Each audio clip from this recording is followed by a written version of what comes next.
Magsitayo po ang lahat.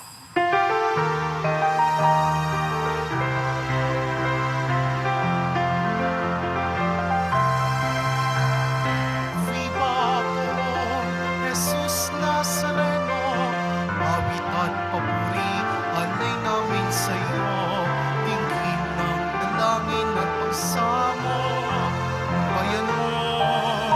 Viva poong Jesus Nazareno.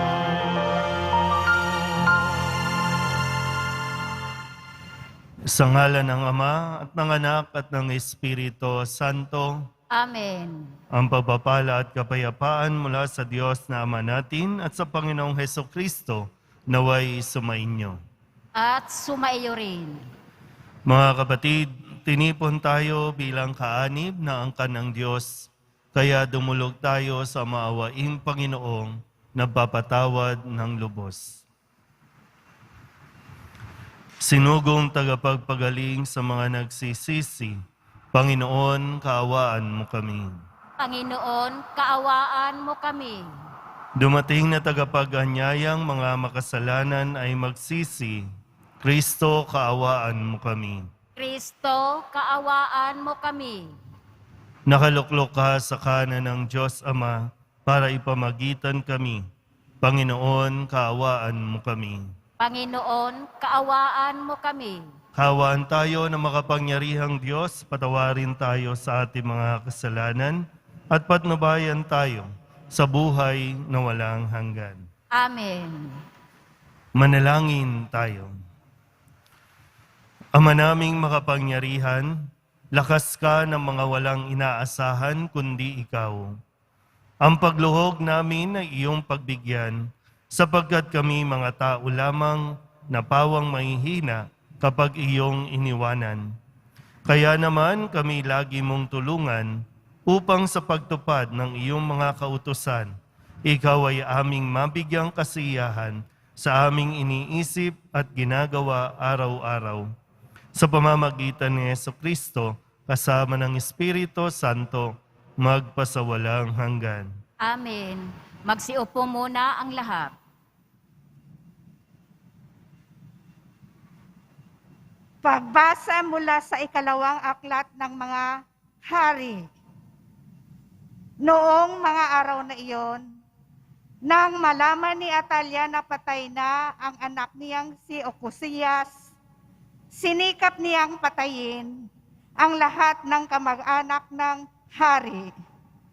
Ngunit, si Joas na anak ni Ocosias ay naitakas ng tiya niyang si Josaba na anak ni Haring Huram at kapatid ni Ocosias.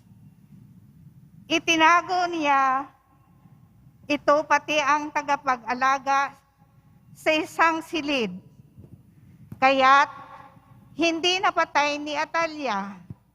Pagkatapos, dinala niya ito sa bahay ng Panginoon at doon itinagong 6 na taon habang si Atalia ang naghahari sa lupain. Nang ika-7 taon ng pamamahala ni Atalia, ipinatawag ni Huyada ang mga pinuno ng mga Kriteyo at ng mga bantay sa templo at isinama sa loob ng templo. Pinagtibay nila roon ang isang kasunduan sa pangalan ng Panginoon.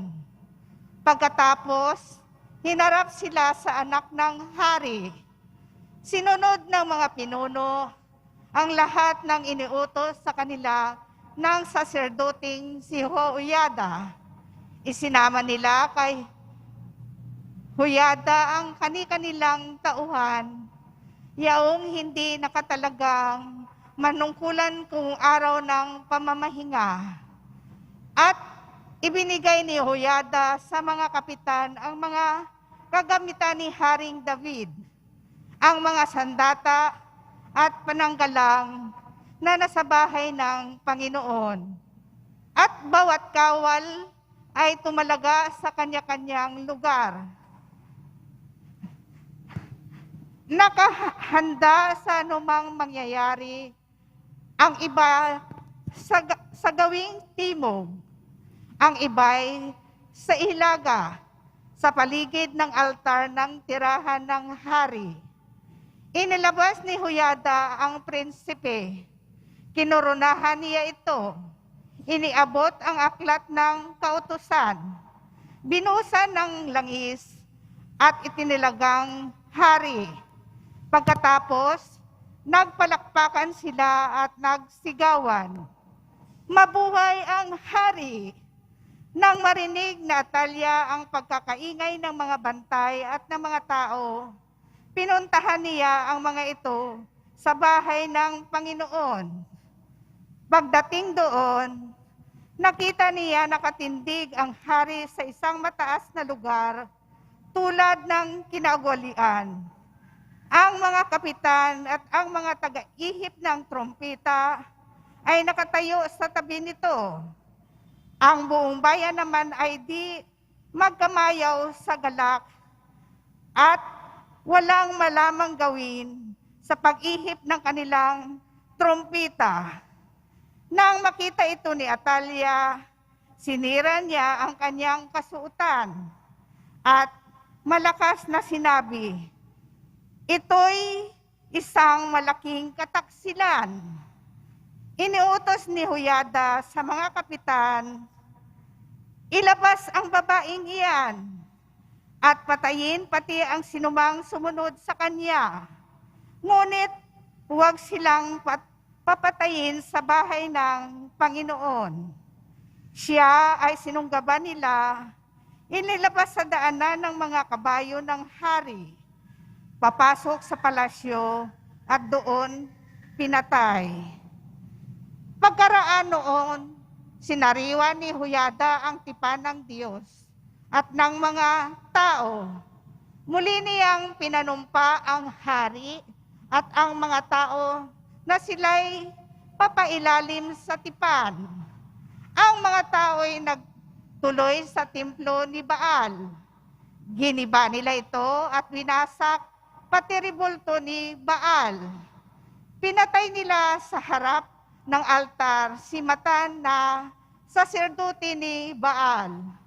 At si Huyada ay nagtalaga ng mga bantay sa bahay ng Panginoon. Nagdiwang ang bayan at naging mapayapa sila mula nang patayin si Atalya sa tirahan ng hari. Ang salita ng Diyos. Salamat sa Diyos. Pinili ng Panginoon maging tahanan ang Sion. Pinili ng Panginoong maging tahanan ang Siyon. Ang iyong pangako sa lingkod mong David, huwag mong babawiin. Ganito ang iyong pangakong habilin. Isa sa anak mo ang gagawing hari upang mamahala, matapos na ikaw ay pumanaw sa lupa. Pinili ng Panginoong maging tahanan ang Siyon. Kung maging tapat ang mga anak mo sa bigay kong tipan, ang mga utos ko ay igagalang. Ang mga anak mo'y pawang maghaharing walang katapusan. Pinili ng Panginoong maging tahanan ang Siyon. Pinili ng Poon na maging tahanan ang lungsod ng Sion. Ito ang wika niya. Doon ako titira panghabang panahon. Ang paghahari ko'y magmumula roon. Pinili ng Panginoong maging tahanan ang Siyon. Sa lipi ni David, ako ay kukuha ng haring dakila upang maingatan ang pagpapatuloy ng pamamahala. Yaong kaharian niya ay uunlad at managana. Ang kaaway niya'y mga papahiya. Pinili ng Panginoong maging tahanan ang Siyon. Magsitayo po ang lahat.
Sumainyo ang Panginoon. At sumaiyo rin. Ang mabuting balita ng Panginoon ayon kay San Mateo. Papuri sa iyo, Panginoon. Noong panahong iyon, sinabi ni Jesus sa kanyang mga alagad, "Huwag kayong mag-impok ng kayamanan dito sa lupa. Dito'y may naninirang tanga at kalawang, at may nakapapasok na magnanakaw. Sa halip, impukin ninyo ay ang kayamanan sa langit. Do'y walang naninirang tanga at kalawang, at walang nakapapasok na magnanakaw. Sapagkat kung saan naroon ang inyong kayamanan, naroon din naman ang inyong puso. Ang mata, ang pinakailaw ng katawan. Kaya't kung malinaw ang iyong mata, maliliwanagan ang buo mong katawan. Ngunit kung malabo ang iyong mata, madirimlan ang buo mong katawan. Kaya't kung ang liwanag na nasa iyo ay kadiliman pala, napakadilim niyan." Ang mabuting balita ng Panginoon. Pinupuri ka namin, Panginoong Heso Kristo. Magsiupo muna ang lahat. Isang magandang umaga po sa inyong lahat. Palapakan natin ang Poong Jesus Nazaren. Narinig niyo sa Ebanghelyo natin yung mga salitang tanga at kalawang. Yung tanga, sabi po sa ibang version, kulisap. Kulisap, kalawang, ito ang sumisira sa anumang material na bagay. Ano man yan, no? Yung sabi nga yung kayamanan na pinakaiingatan natin, isang araw, mabubulok yan. Kaya sayang. Sabi nga po, no, nananawagan ng ang Bangko Sentral na wag ipunin ng ipunin. No? Kasi kailangan mag-circulate yung pera. Kapag yung pera, sa katagalan, naluluma, nasisira, mawawalan ng saysay, mawawalan ng silbi. Malinaw po ba? Okay. Real talk tayo, ha? Ang gustong yumaman, pumalakpak po ang gustong yumaman. Yung katabi niya ba, ayaw nang yumaman? Kontento na? Mga kolektora, gusto niyo bang maraming kinokolekta? Malungkot ang kolektora kapag magaan. No? Kasi kailangan natin yan. Ha? Kailangan natin ng pera. Lalo pa sa panahon ngayon. Pero mo ang diesel, 86. Nung isang araw, nagpagas kami, 86. So ano implication? Pag tumaas ang gas, tataas ang pamasahe, tataas ang presyo, magtataasan lahat. Kaya kailangan natin ng pera. Kasi pag nagtaas ang gas, magtataas din ang kuryente, ang tubig. Kailangan natin ng pera kasi ang pananaw natin ngayon parang unfair. Kapag wala kang pera, kahit makasagasa ka, malaya ka. Kapag wala kang pera, kulong ka agad. Kaya maraming tao natutokso, kailangan may pera kasi pag may pera, may kapangyarihan ka. Kapag may pera, kaya mong pasunurin ang mga tao. At lalo tigit, masarap sa pakiramdam, kapag may pera, maraming susunod sa iyo. Maraming lumalapit sa iyo. Ulitin natin. Yung gustong yumaman, pumalakpak. Kahit si Father, no? Kahit si Father, gustong yumaman. Yung mga ayaw yumaman, bahala kayo dyan. Di ba? Kailangan natin yon. At hindi ipinagkakait ng Nazareno. Yung dasal mo na sana yumaman ako, hindi niya ipagkakait yan. Kaya nga inihanda niya ang daigdig para sa tao eh. Ibinigay niya na nga lahat para sa tao. O, yung pera, yung kayamanan, ipagkakait ba niya? Hindi. Ayan yan, may sunog. Kailangan na naman magpagawa ng bahay. Kailangan magbigay tayo ng relief. Diba? Tama ba? Kasi baka naman, magpa-plastic tayo, okay na tayo, dasal-dasal lang tayo, okay na, mabubuhay na ako. Pagkatapos ito, kailangan mong pambili ng bigas. Yung mga tindera nga natin, mga vendor dyan, di na magkanda umayaw. Talagang magpupursigi. Kasi kailangan makakain. Ano ba ang gustong sabihin sa atin ni Kristo? Sa araw na ito, no? Sa ebanghelyo natin. Hindi masama yung maghangad tayo ng maraming pera. Hindi rin masama na mag-impok tayo, mag-ipon tayo. Para sa, alam mo, yung mga matatanda dito, mga senior dito, alam nyo naman minsan, ang mga kabataan, dahil napapalitan na yung mga morality natin, moral values natin, pag tumanda ka, iiwanan ka na, hindi ka na susuportahan. Kaya kailangan mayroon ka rin pensyon. Kasi mahirap sa mga matatanda yung hingi ka ng hingi. Lalo na, hingi ka sa anak mo. Okay lang sa anak mo. Yung, anong tawag doon? Asawa ng anak mo? Anong tawag doon? Uy, ang mga tulala. Ha? Anong tawag doon? Hipag? Manugang. Yung anak mo okay magbigay sa'yo, di ba? Pero yung manugang mo, nanggagalaiti. Bigay ka ng bigay. Tayo nga, wala dito. Di ba? Hindi masama po yun. Sa tingin ko, ang panawagan sa atin, huwag tayong mag-focus sa pera. Huwag tayong mag-focus sa kayamanan lang. Kasi baka po, dahil sa kagustuhan mo na mag-ipon, literally, mag-ipon na mag-ipon, yung ugali mo nababago. Nagiging pangit yung ugali mo. Ugali natin. Kasi nagiging madamot tayo.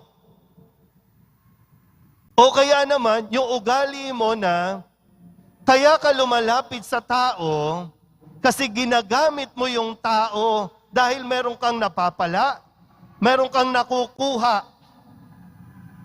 meron kang nauuhot-hot. Bihira, nakikisabay. Ipadaanin muna natin. At sana'y walang masyadong nasusunugan. No? Yan.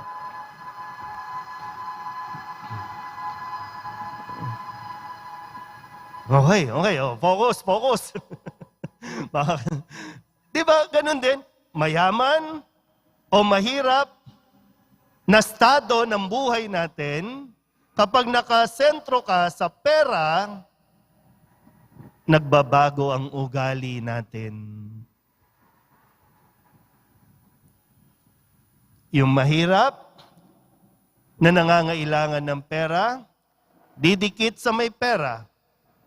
Kaya kapag nawala na ng pera, yung dinidikitan, laglag ka.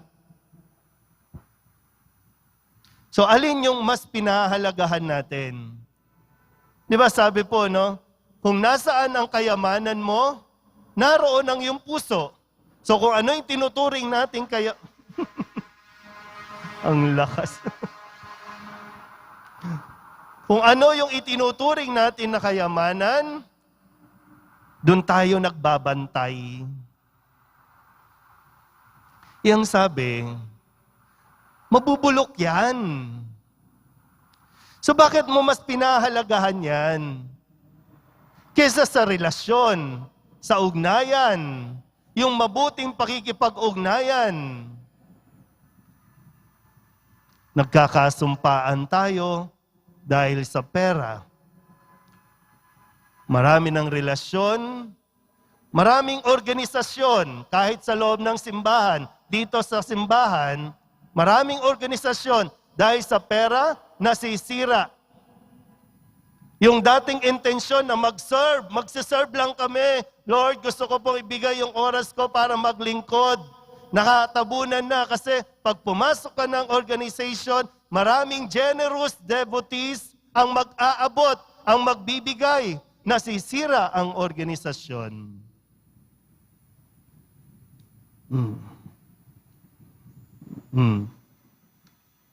O, sige, balikan natin ng konti. Nung nakalipas na eleksyon, ilang milyon ang inilabas ng isang politiko. Ilang milyon. Ngayon, yung natanggap mo, wala na, ubos na. Kasi mas pinahalagahan mo yung magtiwala doon sa tao kesa sa magtiwala sa Diyos. Kasi sayang sayang. Milyon-milyon ang inilabas ng ibang mga politiko. Pero ngayon, hindi man lang makapag-volunteer, mag-subsidize para makatulong sa mga jeepney drivers o mga drivers na nahihirapan. Pero sige, iwanan natin yon. Tayo na lang mismo. Sa ating sarili mismo. Meron ka ba o wala? Uy, nakikipagsabayan na ako sa mga wangwang dyan. Sige, tayo lang sa sarili natin. Meron ba tayo o wala? Ikaw makakasagot niyan. Ang alam ko, mayroon ka. Ayaw mo lang magbigay. Meron ka, ayaw mo lang. Kasi nga, either nag-iisip ka para sa future, okay lang yan. Pero kung meron ka at ayaw mong magbigay dahil iniisip mo, may bibilin kang bagong cellphone next month, may lalabas na bagong model. No? Meron kang pinaglalaanan para sa sarili mo. Kailangan malinaw din po kasi yung mga intentions and motivations natin. At lalo tigit, no? Huwag kang asa lang ng asa, na lapit ka lang ng lapit sa mga taong mayroong maibibigay sa iyo. Kasi kailangan mong magsumikap. Kailangan mong magtrabaho. Hindi pwedeng, Pong Nazareno, tulungan niyo po ako. Sana po, pautangin ako ng taong ito.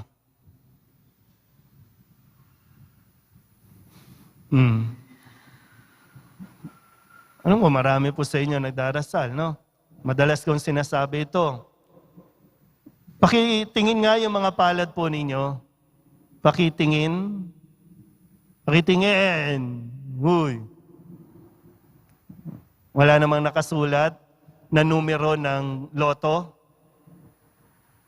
Kasi meron iba, pag nagkukumunyon, may nakasulat dyan eh.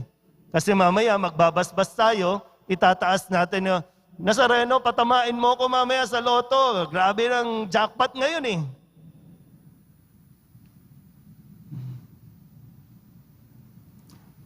Ang kayamanan, ang pera, ibinibigay ng Diyos sa atin para tayo maging daluyan ng biyaya sa tao. Pero ang tao, tiyakin mo, hindi ka magsasamantala doon sa mga taong mayroon.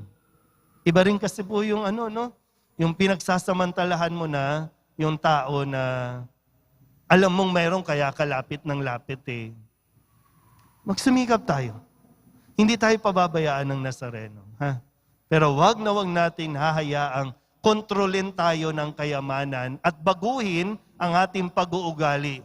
Tayo pa rin dapat ang may control dito. Huwag kang matakot na mawala yan. Huwag kang matakot na mauubos yan dahil ang taong nagtitiwala sa Poong Nazareno kahit kailan, hindi mawawalan.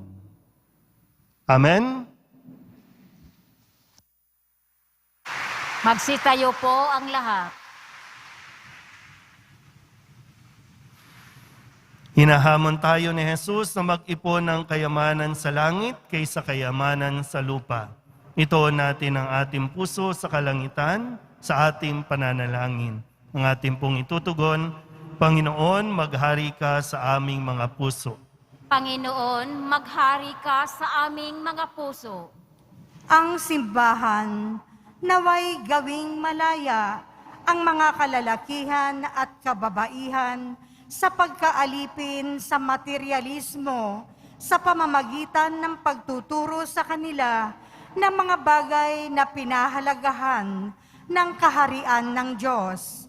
Manalangin tayo. Panginoon, maghari ka sa aming mga puso.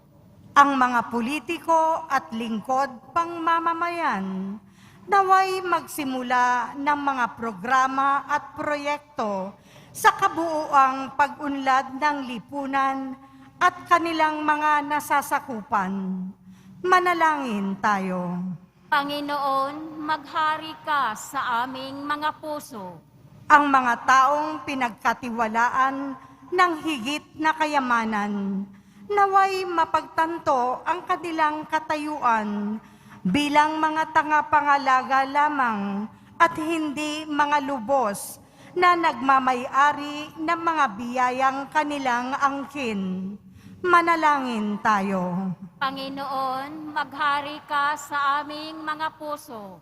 Ang mga pinagkaitan ng mga bagay sa mundong ito, naway mapagtanto ang kagandahan ng pagtutuon ng kanilang puso sa makalangit na kayamanan. Manalangin tayo. Panginoon, maghari ka sa aming mga puso. Ang mga nagdusa at namatay sa pananampalataya, naway umani ng makalangit na gantimpala.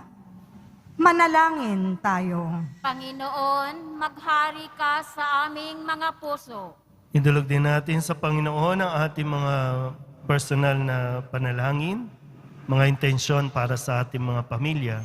Ganon din ang lahat ng mga misang pasasalamat, special na intensyon at mga kaluluwa na hinihiling na ipagdasal sa misang ito.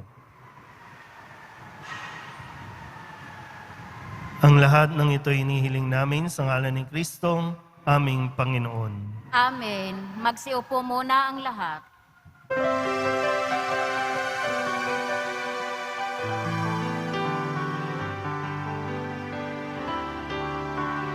Jesus Nazareno, alak at tinapay sa tanan ay nagbibigay buhay, biyayang kaloob mo ay aming inaalay, aming hiling pagpapalat, buhay na dalisay.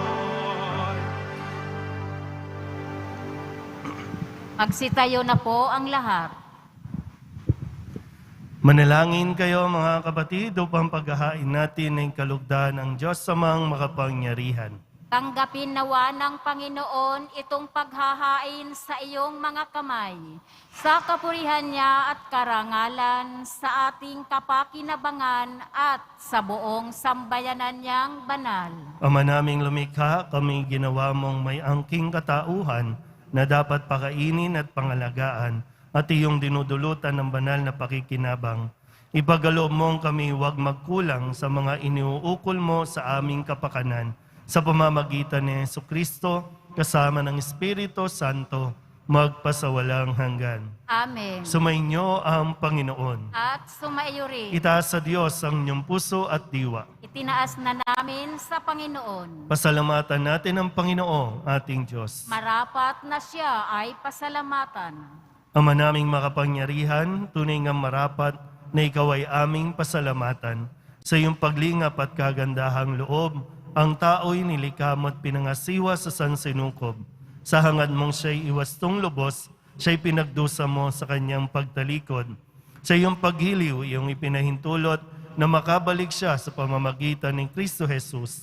Kaya kaysa ng mga anghel na nagsisiawin ng papuri sa iyo, nang walang humpay sa kalangitan, kami nagbubunyi sa iyong kadakilaan.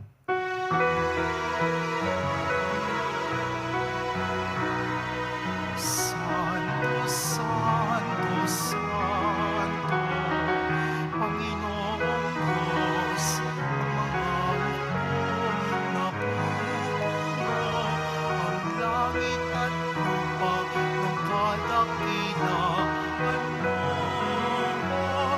Hosana sa kaitaasan, pinagpala ang naparirito sa ngalan ng Panginoon. Hosana sa kaitaasan. Magsiluhod po ang lahat. Ama naming banal, ikaw ang bukal ng tanang kabanalan.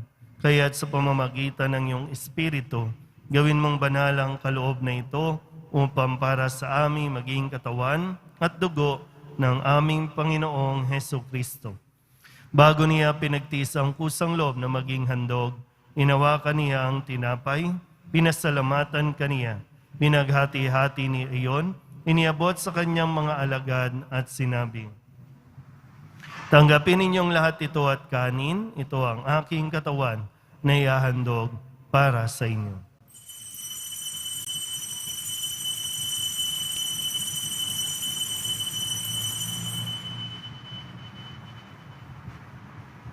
Gayun din naman nang matapos ang hapunan, hinawakan niya ang kalis, muli kaniyang pinasalamatan.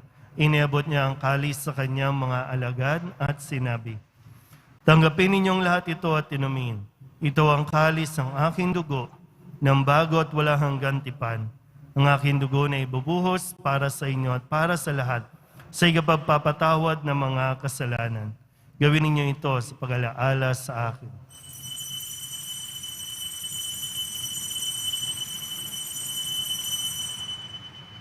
Magsitayo po ang lahat. Ipagbunyi natin ang misteryo ng pananampalataya. Si Kristo'y namatay, si Kristo'y nabuhay, si Kristo'y babalik sa wakas ng panahon. Ama, ginagawa namin ngayon ang pag-alaala sa pagkamatay at muling pagkabuhay ng iyong anak, kaya tiniaalay namin sa iyo ang tinapay na nagbibigay buhay at ang kalis na nagkakaloob ng kaligtasan. Kami napapasalamat dahil kami iyong minarapat na tumayo sa harap mo para maglingkod sa iyo. Isinasamo namin kami magsasalo-salo sa katawan at dugo ni Kristo ay mabuklod sa pagkakaisa sa pamamagitan ng Espiritu Santo. Ama, lingapin mo ang iyong simbahang laganap sa buong daigdig. Puspusin mo kami sa pag-ibig kaysa ni Francisco na aming Papa at ni Jose na aming Obispo at ng Tanang Kaparian. Alalahanin mo rin ang mga kapatid naming nahimlay na may pag-asang sila'y muling mabubuhay, gayon din ang lahat ng mga pumanaw. Kawaan mo sila at patuloyin sa iyong kaliwanagan. Kawaan mo at pagindapating kaming lahat na makasalo sa iyong buhay na walang wakas. Kaysa ng mahal na Birhen Maria na Ina ng Diyos, ng kabiyak ng puso niyang si San Jose, kaysa ng mga apostol at ng lahat ng mga banal na namuhay dito sa daigdig ng kalugod-lugod sa iyo, may pagdiwang nawa namin ang pagpupuri sa ikararangal mo sa pamamagitan ng iyong anak na aming Panginoong Heso Kristo. Sa pamamagitan ni Kristo, kasama niya at sa Kanya, ang lahat ng parangal at papuri ay sa iyo, Diyos Ama, makapangyarihan, kasama ng Espiritu Santo, magpasawalang hanggan. Amen, amen, amen. Sa tagubilin ng mga nakagagaling na utos at sa turo ni Jesus sa Panginoon natin at Diyos, ipahayag natin ng lakas loob. Ama namin, Sumasalangit ka, sambahin ang ngalan mo. Mapasa amin ang kaharian mo, sundin ang loob mo, dito sa lupa para nang sa langit. Bigyan mo kami ngayon ng aming kakanin sa araw-araw, at patawarin mo kami sa aming mga sala, para ng pagpapatawad namin sa nagkakasala sa amin. At huwag mo kaming ipahintulot sa tukso at iadya mo kami sa lahat ng masama. inihiling namin kami iadya sa lahat ng masama, pagkalooban ng kapayapaan araw-araw, iligtas sa kasalanan at ilayo sa lahat ng kapahamakan, samantalang aming pinananabikan ang dakilang araw ng pagpapahayag ng tagapagligtas naming si Heso Kristo. Sapagkat iyo ang kaharian at ang kapangyarihan at ang kapurihan magpakailanman. Amen. Panginoong Heso Kristo, sinabi mo sa iyong mga apostol, kapayapaan ang iniiwan ko sa inyo, ang aking kapayapaan ang binibigay ko sa inyo.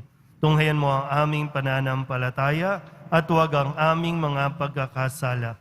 Pagkalooban mo kami ng kapayapaan at pagkakaisa ayon sa iyong kalooban, kasama ng Espiritu Santo, magpasawalang hanggan. Amen. Ang kapayapaan ng Panginoon ay laging sumainyo. At sumaiyo rin. Magbigayan po kayo ng kapayapaan sa isa't isa.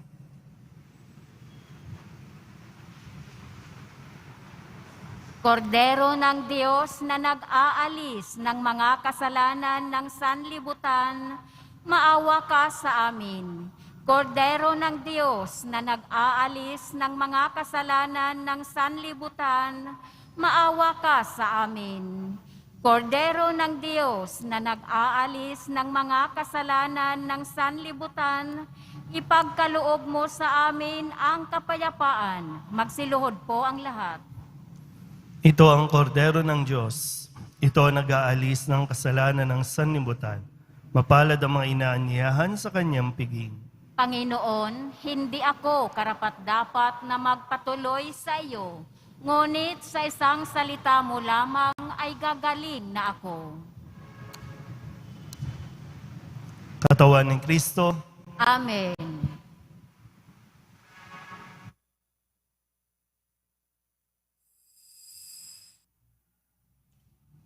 Poong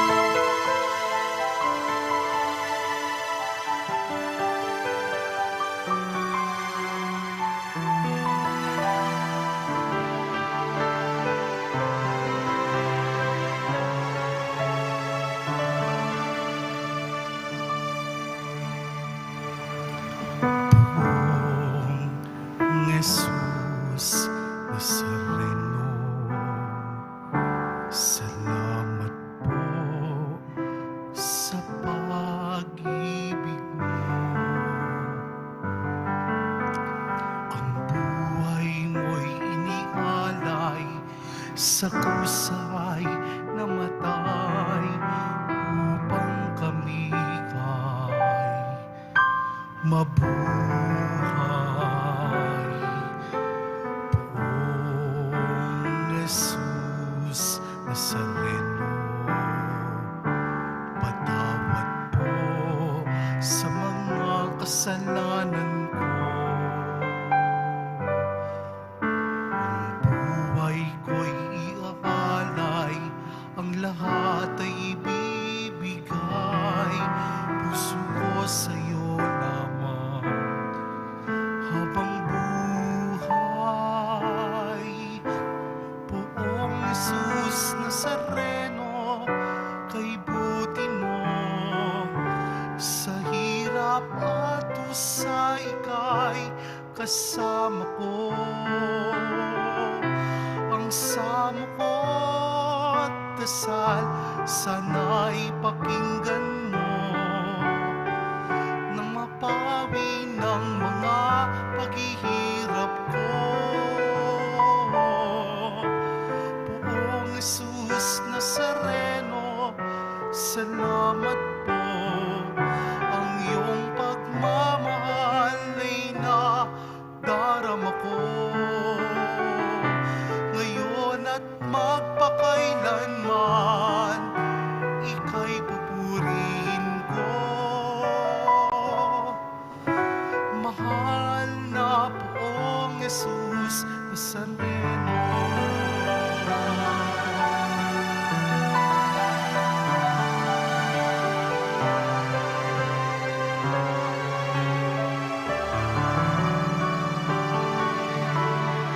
Poong Jesus Nazareno, kalugdan po ninyo itong kahilingan ko.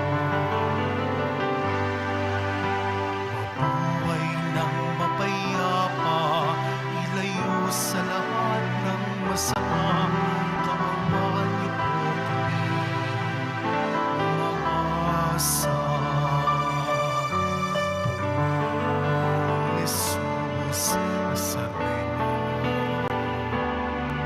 patubayan niyo po't nawat gabayan ako. Iligtas sa kapahamakan at tiyak na kamatayan. Huwag po ninyo kami pababayaan. Poong Jesus Nazareno, kay buti mo sa hirap at sa ika'y kasama ko. Ang samo ko't dasal, sana'y pakinggan mo nang mapawi ng mga paghihirap ko. Poong Jesus Nazareno, salamat po. Ang iyong pagmamahal ay nadarama ko. Ngayon at magpakailanman, ika'y pupurihin ko. Mahal na Poong Jesus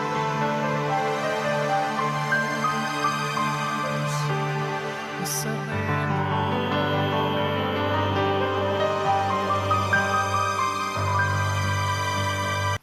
Ama naming mapagmahal, ang pinagsaluhan naming banal na pakikinabang na nagpahiwatig ng iyong pakikiisa sa tanang naritong nakikipagdiwang ay magdulot nawa ng pagkakaisa sa iyong sambayanan sa pamamagitan ni Jesucristo kasama ng Espiritu Santo magpasawalang hanggan. Amen. Muli po mga kapatid, anumang kayamanan na pinakaiingatan natin, iniipon-ipon, pinakakatago-tago natin, lalo pat kung ito ay galing sa nakaw, galing sa kasamaan o maling pamamaraan, kahit kailan, hindi ka magkakaroon ng kapanatagan. Kahit gaano karami ang kayamanan mo, hindi niyan mabibili yung peace of mind na kailangan mo. Pero anumang kayamanang pinaghirapan at nagtitiwala na ito ay galing sa Poong Nazareno, tiyak ang kaligayahan na mararamdaman mo. Sumainyo ang Panginoon. at sumaiyo rin. Manalangin tayo para sa pagbabasbas. Mahal na pong Jesus Nazareno, inihayag mo sa pamamagitan ng krus ang walang maliw na pag-ibig ng Diyos sa sangkatauhan. Pakinggan mo ang kahilingan ng iyong angkan na nagsusumamo sa iyo. Makamtanawa nila ang inyong katugunan at tanggapin ang kasagutan na may utang na loob na tinatanaw. Basbasan din po ninyo mga dala-dala nilang mga imahin at dasalan at lahat ng mga may karamdaman.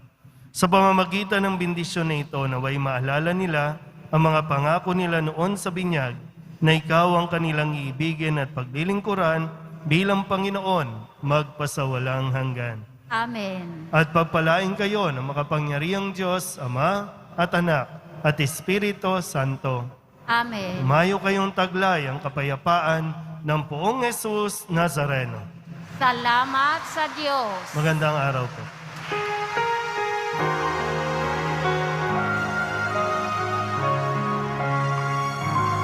Nuestro Padre Jesús Nazareno.